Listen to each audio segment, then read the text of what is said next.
Ako po si Tene Rose Tiendante. At ako naman si Michael Davantes. At ito ang MMTV.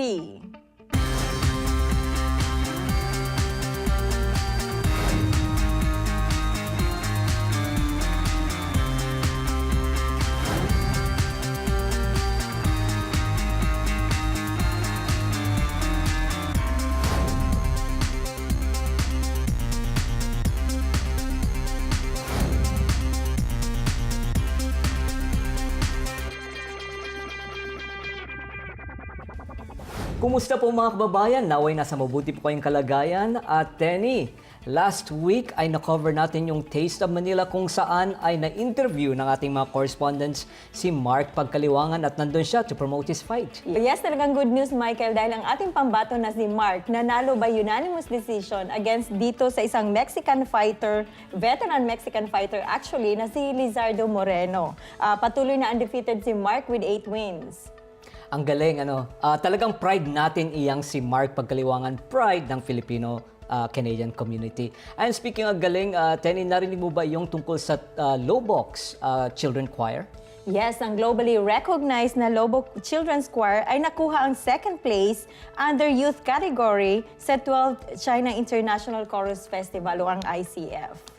Ang Lobok nga pala ay nasa Bohol na kung saan ang lugar ng mga batang ito ay naging biktima ng napakalakas na lindo last year na umabot sa 7.2 magnitude. At yan, Tenny, kahit na matinag pa ang lupa at mabuwal pa ang mga tulay, ay hindi talaga masisira ang Filipino spirit at na-prove yan ng mga Lobok Children Choir, Yes. ang Filipino resiliency natin. Oo, tama yan, Michael. Talaga nakakabilib to mga batang to. And isa pa sa kinabibiliban natin ngayon ay ang Ramon Magsaysay Awardee na si Mr. Randy Halasan. Ay ang Ramon Magsaysay na tinaguri ang Asia's Nobel Peace Prize, di ba? Oo, tama yan, Michael. Itong si Mr. Randy Halasan, Michael, basing from his history, siya ay 31 years old, talagang napakabata. Wow. And galing siya mismo sa Davao City. Kaya nung na-assign daw siya bilang guro dyan sa elementary school, dyan sa Pegalongan Elementary School, parang nahirapan siya kung paano niya talaga ma-fulfill ang kanyang pagiging guro doon. Dahil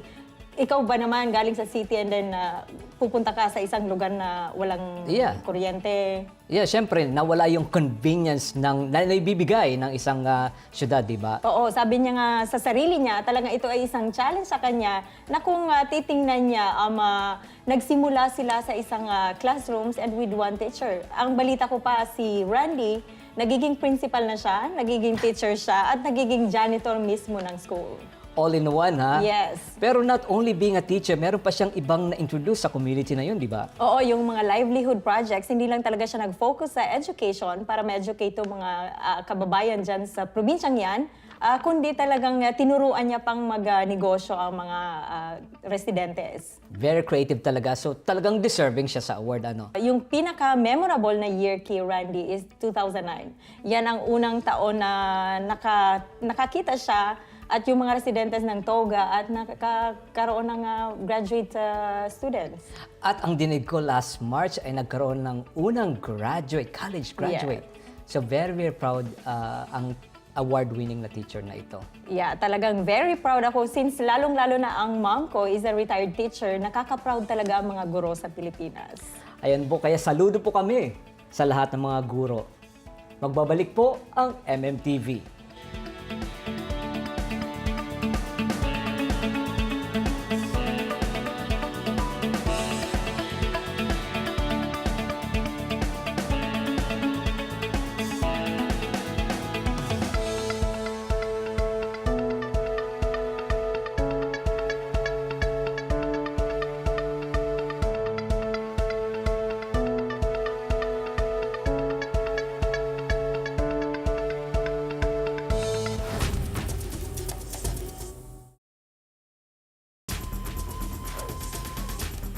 Welcome back sa MMTV. At Michael, dumalo sa Montreal ang Philippine Chamber of Commerce at yan nakapanayam ng ating masipag na producer na si Tita Zenny. Bumisita ng 2 araw sa Montreal ang delegasyon ng Canadian Chamber of Commerce of the Philippines. Sa unang araw ay nakapanayam ko ang 3 miyembro nito. Ano po ang inyong Takay na papunta rito sa Canada? Para po magkaroon po ng partner business dito po sa Canada, para po naman sa kagandahan po rin po na maitutulong pa rin po sa mga Pilipino. Kayo po ay nabalitaan kung maganda ang inyong business. Ano po ang nag-udyok sa inyo para magtayo ng sariling negosyo? Una po, laki rin po tayo sa hirap. OFW po rin tayo dati from Middle East and Japan. So noong tayo umipon ng konting pera na nakuha sa pagtatrabaho sa ibang bansa, nag-udyok po sa akin magkaroon ng negosyo dahil nakita ko po ang pagninegosyo ay may magandang kinabukasan.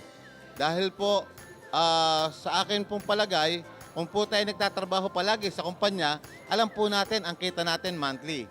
Pero pagka po tayo nagninegosyo, meron pong kitang malaki ng palaki. Ano pong klase ang negosyo ninyo kung pwede nating malaman? Nagsimula po ako sa pag-supply ng construction supply. From light materials to heavy materials po ng construction.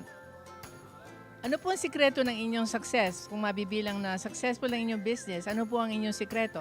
Nagsasabi po tayo ng totoo sa customer.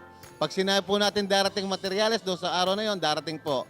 At pag sinabi natin ang presyong ito ay hindi magbabago, po ilang buwan kailangan po matupad.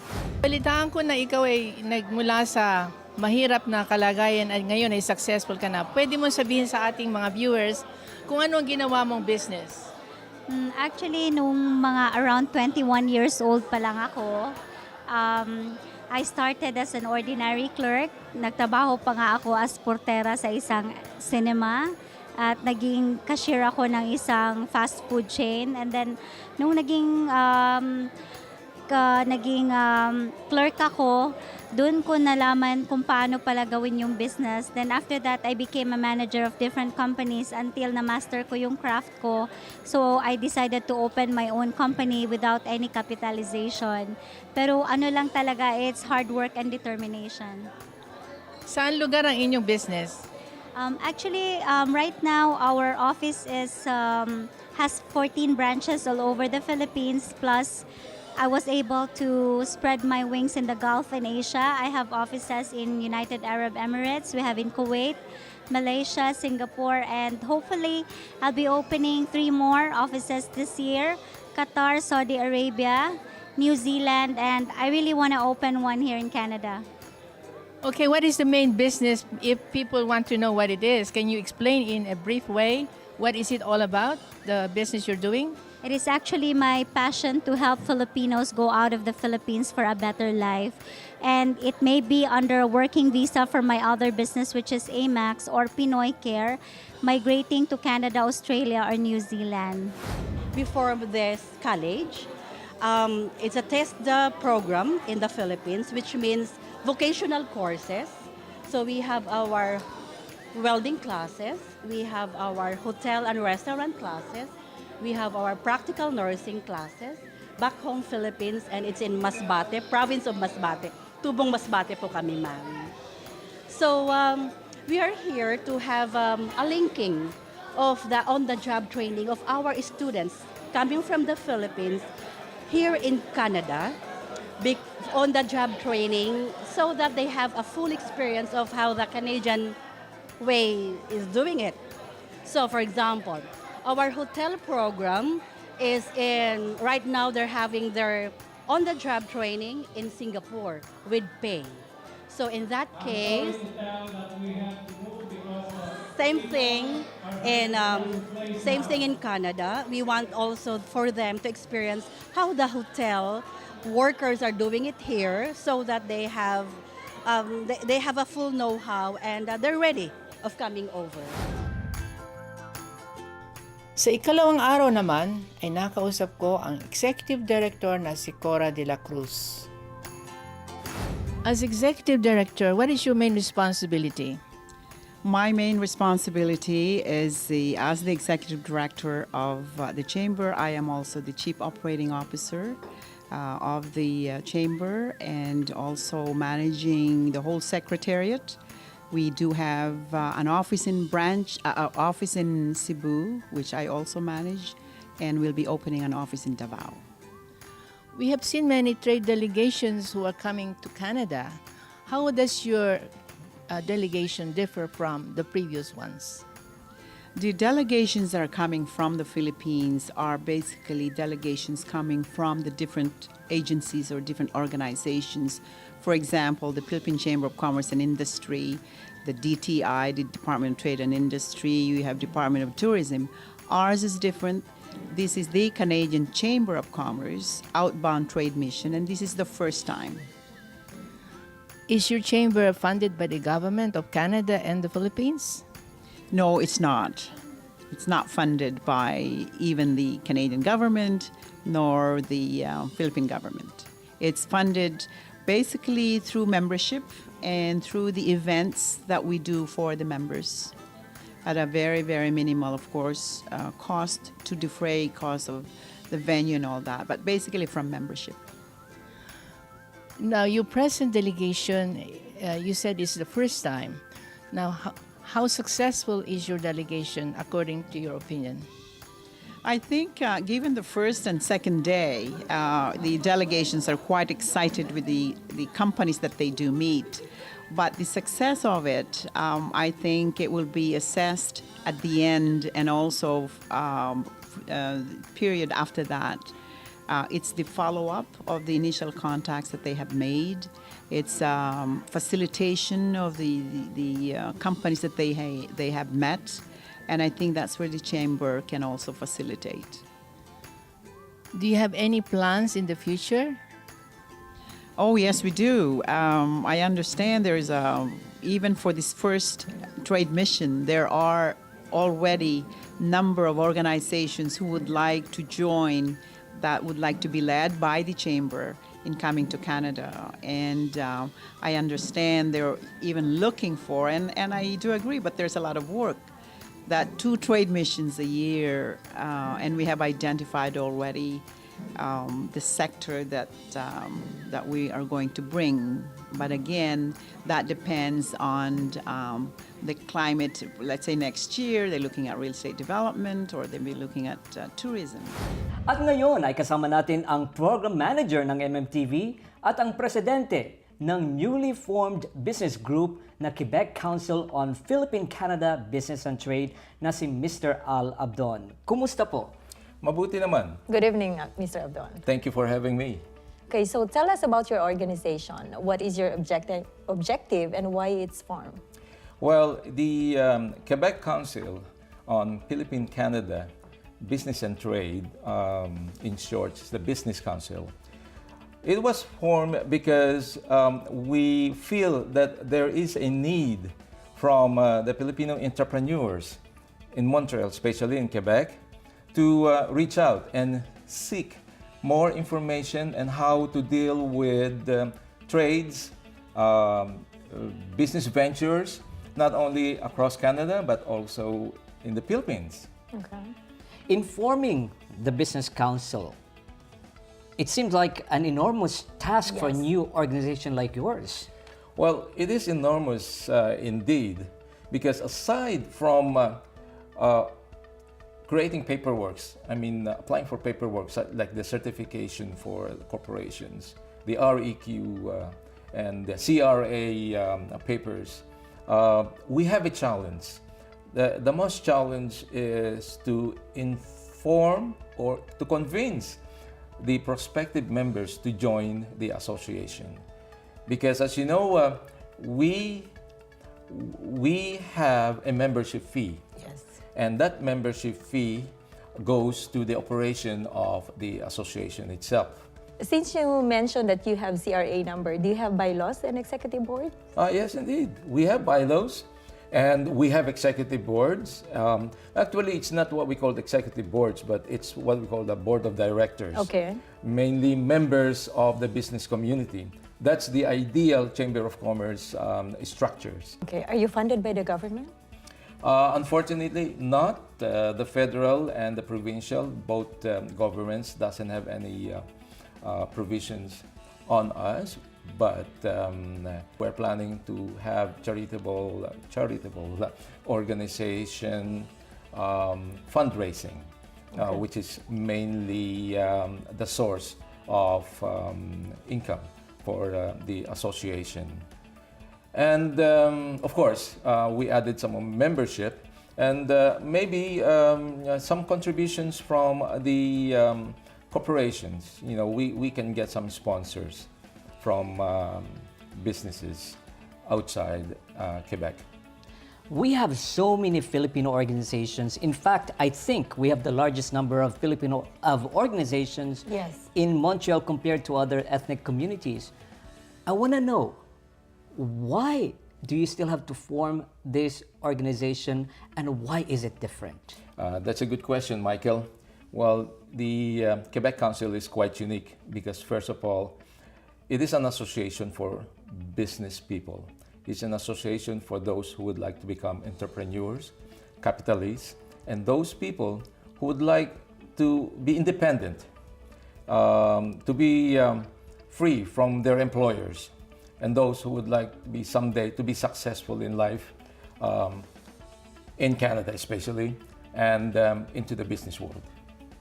Well, thank you so much, Mr. Abdon, for introducing us your wonderful organization. Thank you, Mr. Abdon. Thank you very much for having me. Good luck. Magbabalik po ang MMTV.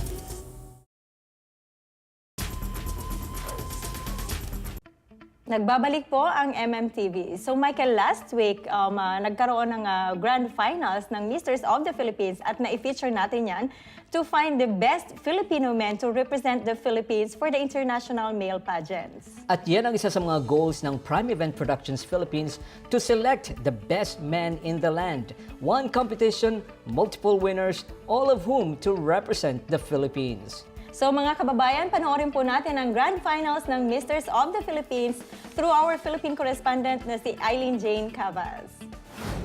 We are here at the Grand Theater at the University of Quebec for the Misters of the Philippines 2014 pageant. In this pageant, 26 na nagagwapuhan at very talented at matatalinong mga lalaki ang naglaban-laban para sa 4 na major titles. At yan ay ang mga titles ng Mr. International Philippines, Mr. Model International Philippines, Mr. Global Philippines, and Mr. Tourism International Philippines. Representing Province of Bataan! My name is Patrick Reggie Di Mayuga, representing the Province of Batangas! Alenya Ocampo, representing Bukawe, Bulacan. Elizabeth Macho, Bohol Province. Cornelio Diego, representing Bukidnon. Joseph Torrueno, proud to represent Caloocan City. Alvin Cebu. Mario Espiana Jr. from Compostela Valley. Yes, Patana, I'm representing Davao City. Pablo Gales Veneral from Spain. Davao del Sur. John Henry Petador, Ilocos Norte. Alexis Martinez, Babalaan City, Pampanga.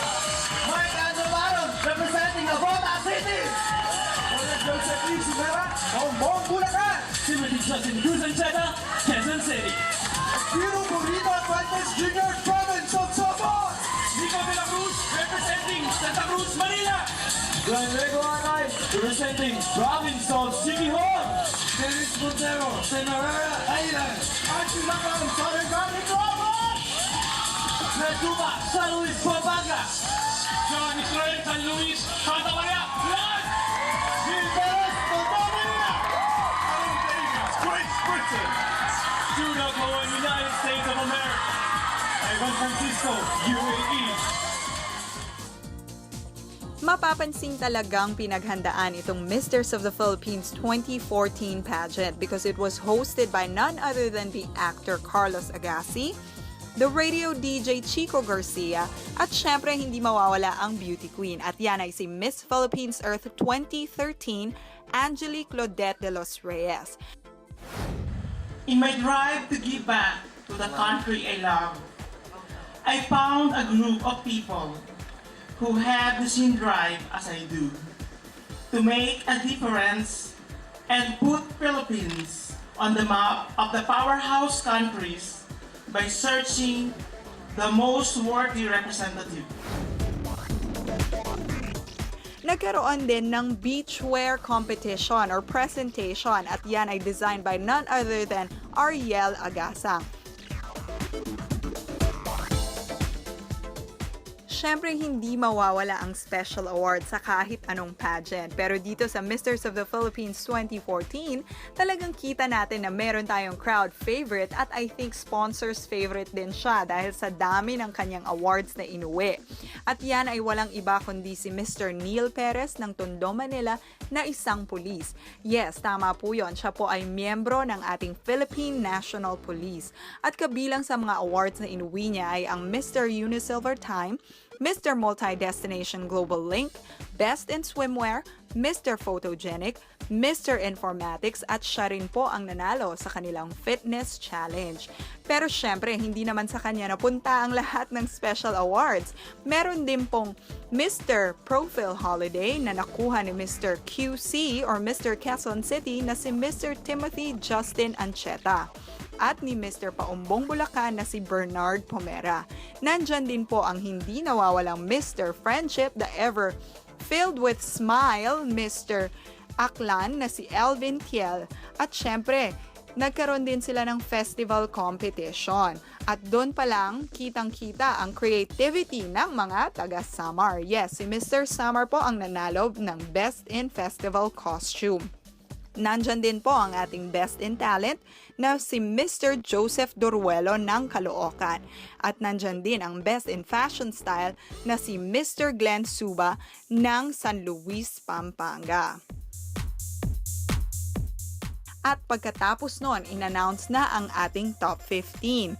At sa Top 15 nga, nandyan sila Mr. Tondo, Mr. Caloocan, Mr. San Luis, Pampanga, Mr. Navotas, Mr. Siquijor, Mr. Santa Maria, Bulacan, Mr. Mabalac at Pampanga, Mr. Filipino Community of the United Kingdom, Mr. Davao del Sur, Mr. Filipino Community of the United States of America, Mr. Cebu, Mr. Aklan, Mr. Sarangani, and Mr. Bocaue, Bulacan. Sa gabing ito ay tinanghal na runner-up si Mr. Santa Cruz, Manila, Nico de la Cruz. Napunta kay Mr. Philippine Community USA Judah Cohen ang titulong Mr. International Philippines. Napanalunan naman ni Mr. Philippine Community UK Adam Davis ang 2014 Mr. Model International Philippines. Samantala, ang 2014 Mr. Global Philippines ay ipinagkaloob kay Mr. Caloocan Joseph Duruelo. At natanggap ng crowd favorite na si Mr. Tondo Manila Neil Perez ang 2014 Mr. International Philippines title. Ang apat na major title holders ay ipapadala sa ibang bansa upang kumatawan sa Pilipinas. Mr. Tourism International in Panama, Mr. Model International in Punta Cana, Dominican Republic, Mr. Global in Bangkok, Thailand, at ang Mr. International in Seoul, South Korea. Mula sa Maynila, ito si Eileen Jane Cavas para sa MMTV. Thank you so much sa ating Philippine correspondent na si Eileen at sa ating cameraman na si Joman Radaza and Paulo Cruz. Congratulations to all the winners and to Prime Event Productions Philippines for a job well done. Maraming salamat sa pagtangkilik sa aming programa. Na patuloy na naglilingkod sa ating mga kababayan. Muli po tayong magsama-sama Dito sa MMTV.